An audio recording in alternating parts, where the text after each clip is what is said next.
As well, you had these boxes with all the hooks stuck in the corks around the edge of the box. Yeah. And they were on swivel hooks. Dad could never say swivels, he always said shrivel hooks. Shrivel hooks. Shrivel.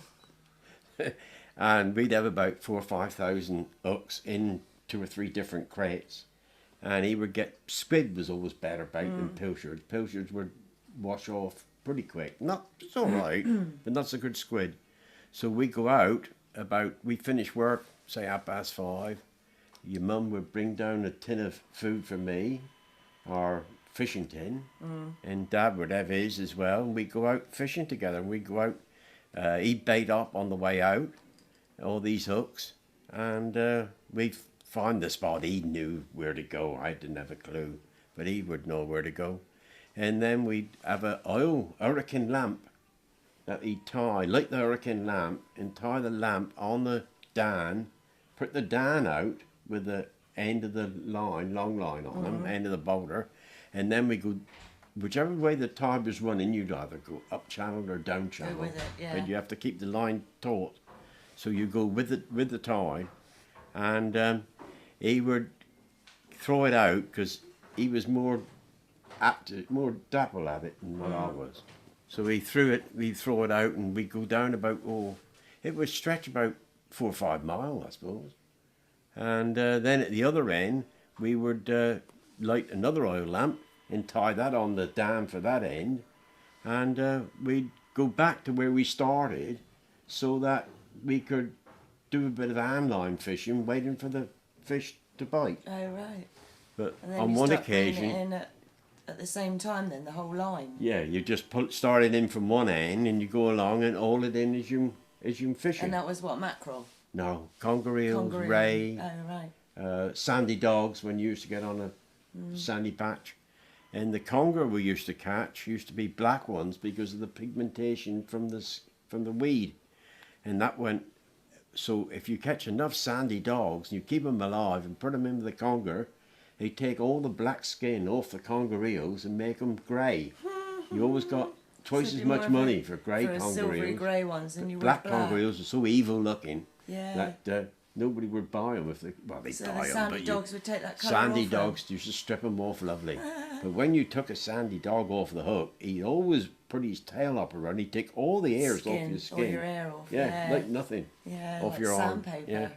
But I know we was out once and put the dan. We used to go out about 5:30, as I said, and then we'd start to wall up. But on one occasion, we put the last dan out at the far end. Now we go back to find the other one, and the bloody oil lamp had blown out.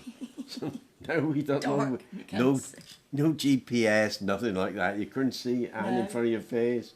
So we searched and searched, couldn't find it. So we went back down now, and I say down because we were usually going down the western, and we pick up the one that still had remained lit because you haven't been on all that length of time.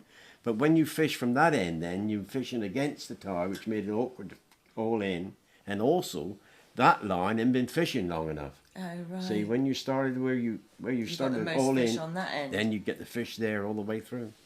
But we used to have some good catches, and we'd come in about 4 o'clock in the morning, 3 o'clock in the morning, unload, and then get washed and that, and go out to work, back to the canning factory and start work again at 7:30 in the morning. So when did you sleep then? On the boat for a couple of hours. In between? In between. But that's the way it was. And when the pilchard season was going, and this really does take some believing, I know, but it's as true as I'm sitting here. When the pilchards were going, they used to come in, the boats were up to their gunnels, with fish. Full right up. Lishy had about the biggest catch, though Alfred John had some big catches, but the boats used to sink right down. And they were huge boats, weren't they? Well, they're big boats, yeah. So anyway, then when he was fishing, and it's coming in like that, such a short season, we used to start work at 7:30 in the morning, work through till a crib, 9:30, 20 to 10, only 10 minutes, man, those days. And then 12:30 we'd stop work, have a break till 1 o'clock. I used to go back home and down again be 1 o'clock, and then work through until 5 o'clock in the evening. then have a break till 5:30, and then start work again 5:30 till midnight, and have another break at midnight till 12:30, and then 12:30 through till 7 o'clock in the morning. Used to come home, Mum would have me breakfast and that for me. Back to work again 7:30, and work right through till 5 o'clock the next night. And that's the way it used to be. Did you have a proper job? A proper job. Kept you busy. Weren't sorry to pack it up after 15 years. No. But that was when the pilchers were really, you had mountains of pilchers.